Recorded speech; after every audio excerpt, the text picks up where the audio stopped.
And it was really a part of this knowledge and this deep desire and understanding for what networks could do that became the root of some of our work at Tyze.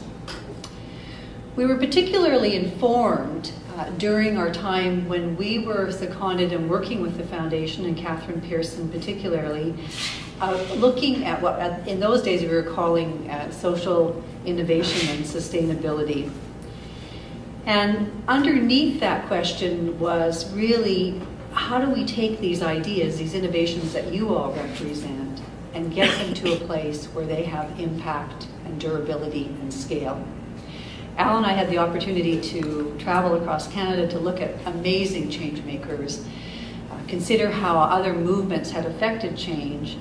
And what happened for us, I would say, overall, is we learned a lot, but we got a lot bolder.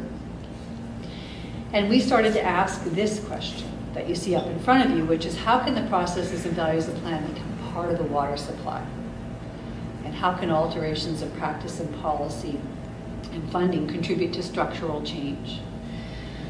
And in looking at that question, we decided we were going to develop what we called our sustainability objectives, or what I've put here as the plan vision. What we want is to embed full citizen perspective in structures and institutions, and change cultural consciousness from needs and inability and contribution to participation. Now, I can tell you that the first time I actually had to say those words, I got a catch in my throat. I couldn't believe that we were actually saying we were going to do that. And I recognized that what we were saying was likely not to happen in my lifetime. It became really clear that that kind of boldness, that kind of big reach, that going deep and going wide was critical.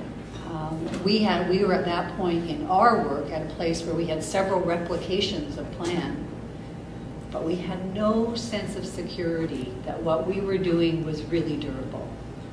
We realized we could create 100 plans in Canada alone, and the challenge of isolation was really maybe just going to have a little scratch in it. So again, this big vision became very important. We had a methodology that we worked with, and I know, again, many of you have seen this, but I'll just quickly hop through these 4 circles here to give you a sense of the methodology. In the center is doing, and we sometimes think about that as our hand in the soil. It is the day in, day out work of plan that continues to inform all that we do. And we note that because a lot of times people, as we move into scaling efforts and policy and regulatory reform and so on, there's a pull to leave some of that behind. For us, it's been very valuable to keep that hand in the soil. The bottom green circle there is about changing. That's our policy and regulatory work, and we had always been involved at an advocacy level doing some regulatory work, but again, certainly the Disability Savings Plan is a major achievement there, and we were emboldened in this process. The blue circle, inspiring, is our work where we work. It's our knowledge mobilization and knowledge transfer area, and it's where our work joins many other spheres in our society that also are interested in some of our deep themes like belonging and contribution. So Philia, the Belonging Initiative, currently in British Columbia, Better Together, these are all a number of things that we have worked on in this area. And then the red circle is sharing. And when we began, we had been sharing our work by doing workshops, by creating publications, and even online training. So we had definitely a focus about how to get some of our information out there. But I would say Tyze is by far the biggest vehicle that we have now to share our work and share our knowledge. Here's the Tyze vision. Tyze was created to get everything we know about building strong personal networks into the water supply. We want to embed a full citizen perspective in institutions and structures and change cultural consciousness. It's looking a little familiar by now, right? I want to make the point that because Tyze is a social mission business, it's an enterprise. So we've gone, we're using a different kind of structural vehicle to deliver and get Tyze out in the world, but there is a deep alignment with our mission. And it's just a flag because sometimes, many of us enthusiastically embrace new ideas about how to generate revenue for ourselves and so on. I think it's important that this alignment is there as well, that all the initiatives that you take are really coming back to meet the mission. So it's not like starting a thrift store or a coffee shop or something that could potentially be a viable business, but may not further your mission in any way.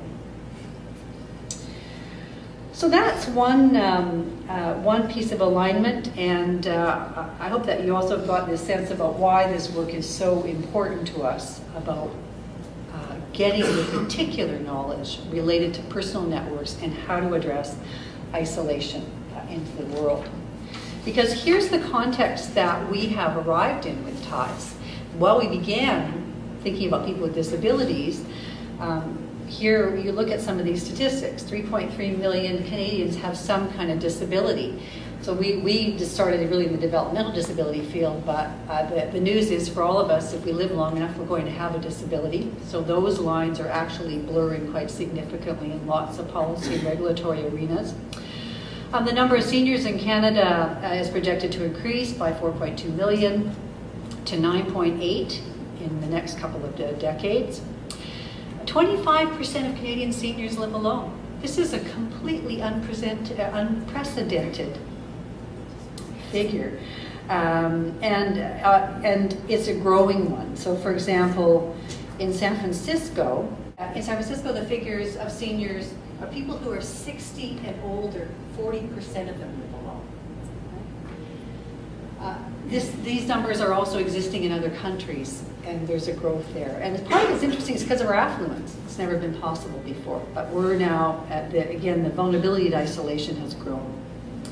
We look at, 1/10 of us basically are providing care for a family member, and caregivers are providing 80% of the care needed by individuals with long-term conditions.